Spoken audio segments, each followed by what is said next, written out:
No notes, okay? Don't take out the note cards. It'll be up on Blackboard tomorrow. 7 ways to make a lasting imprint. I firmly believe that we make imprints in life essentially by following a series of things that happen to us over a period of time. One thing that we talk about in making these imprints is the notion of living with integrity. Dan Basile, are you here? Dan did the article in today's paper, some of you have seen. And he picked up on something in that article about living with integrity. I had said that in the interview. Your word is what binds you together. In many of your classes, you're going to be asked to do small group projects. You work together as a team.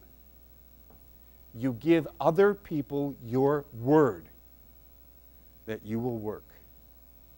And when you do, they all know that.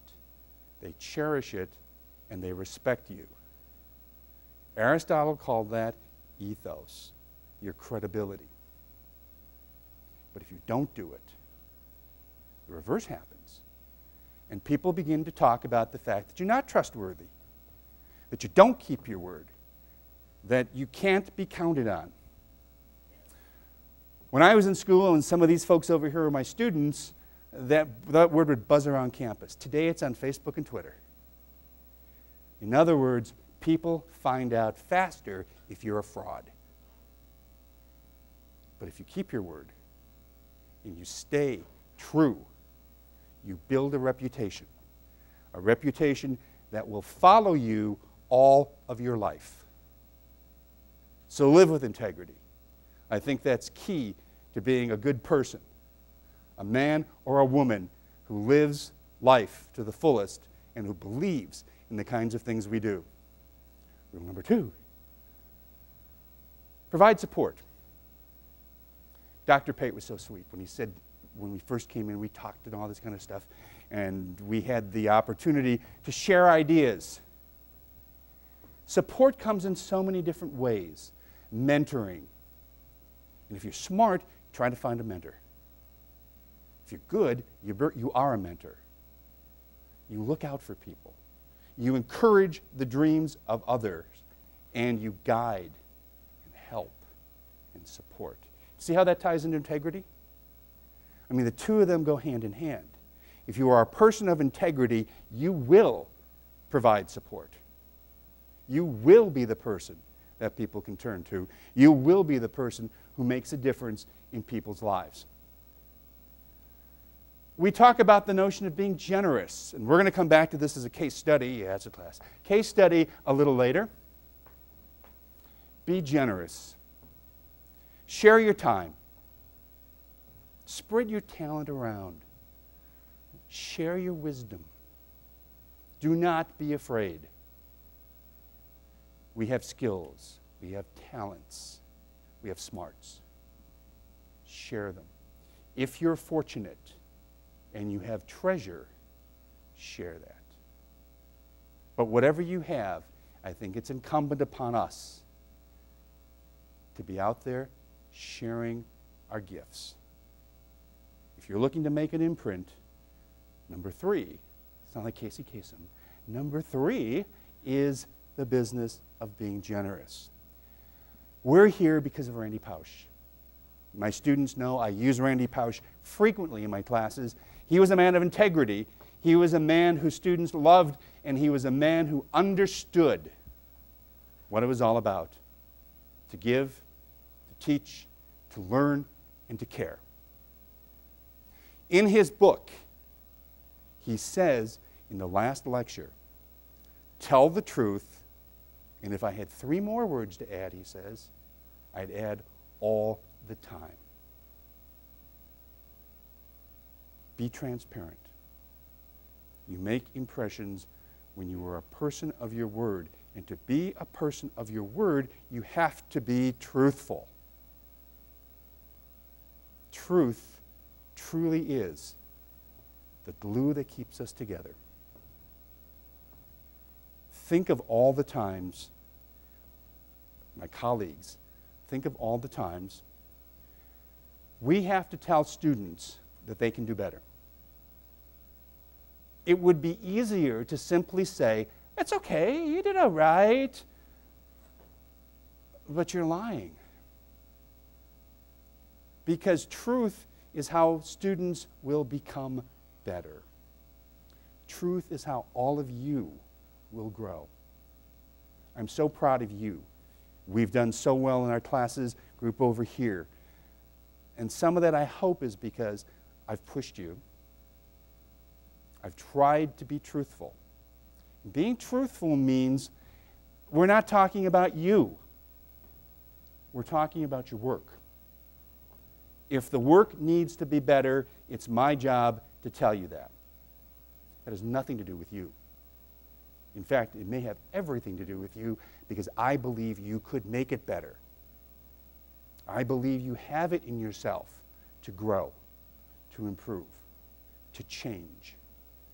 The hardest part of my job, to tell you the truth, is not sugarcoating information sometimes. To say to you, you can do better.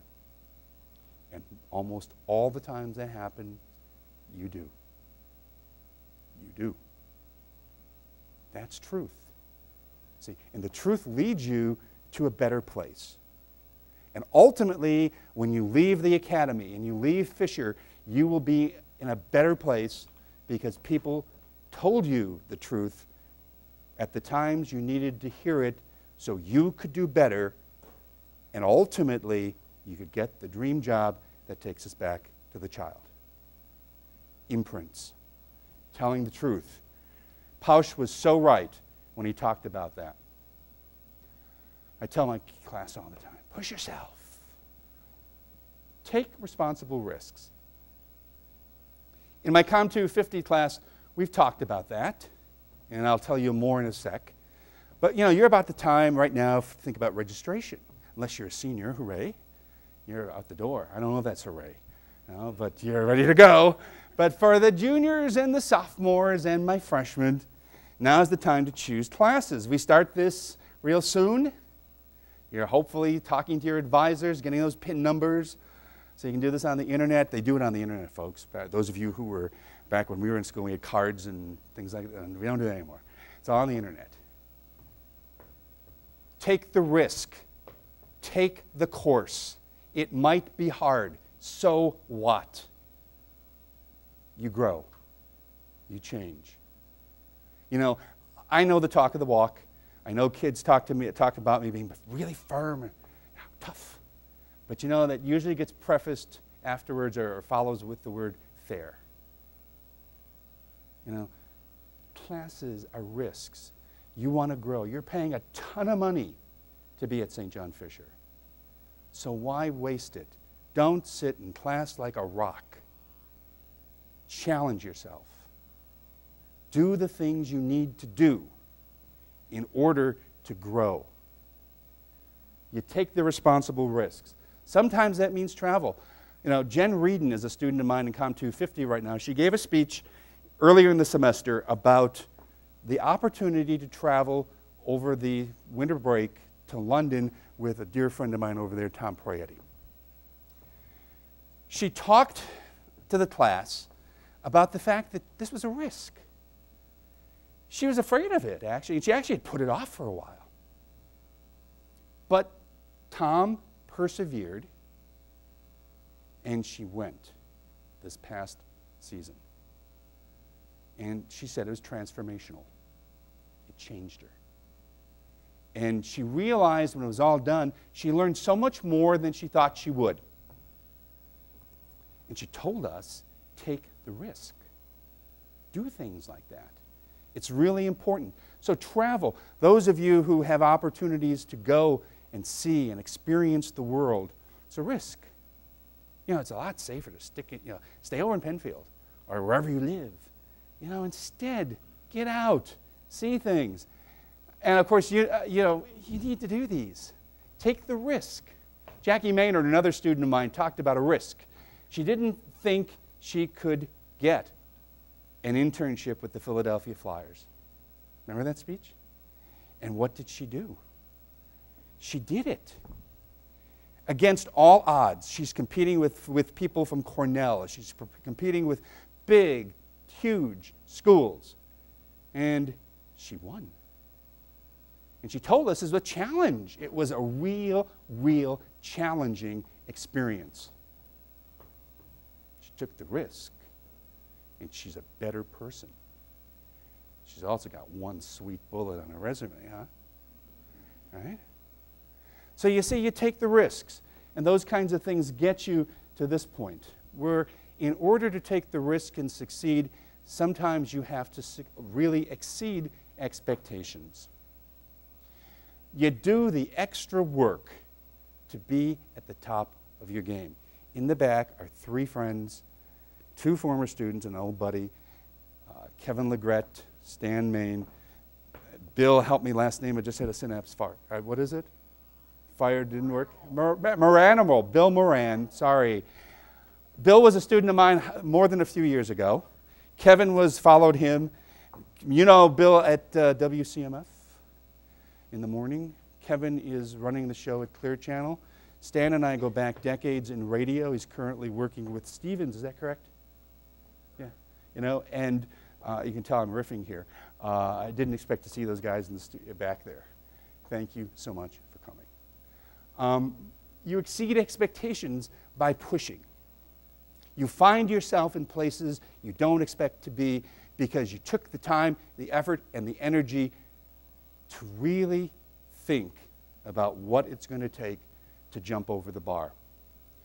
When you exceed expectations, you need to be aware of the choices you have. Choose wisely. Choose wisely. We reach choice points, places in life where we get to make decisions. Don't miss those opportunities. The parable of the pasta sauce. Pasta sauce. My mother, my brother Bill is over here. My mother was, she was born coming over on a boat from Poland. And the family settled in Cheektowaga where they had a chicken farm. So they had a chicken farm in Cheektowaga. I can't make that one up. So, yeah, say that 10 times fast. Cheektowaga chicken farm. The Depression comes. The kids all had to go to work. So my mother's 13. She gets a job to bring in some money, and she winds up working at an Italian restaurant in downtown Buffalo, run by a woman named Rose Cavaretta. Rose Cavaretta taught this little Polish girl how to cook Italian. Some of the guys over here who were my students at Buff State, and we'll see a little later, were involved in the fraternity that I was their chapter counselor for. Sometimes they come over to my mom's house, and we would have all this Italian food from this little Polish lady. I grew up on Italian Polish. It was terrific. Do you think I ever asked her for the recipe? The missed opportunity. I have no clue how she put that stuff together. Neither do you. You know? And here it is. Mom passes away in '83. We find a stash that she had just made of like 30 jars. She had canned 30 jars of pasta sauce. My brother gets 10, my dad gets 10, I get 10. And just like the countdown, 10, 9, 8, till we're down to jar number 1. Had some friends over, my partner Fred, we had a great time. Next thing you know, the jar's gone. And for the rest of my life, I'm a Prego boy.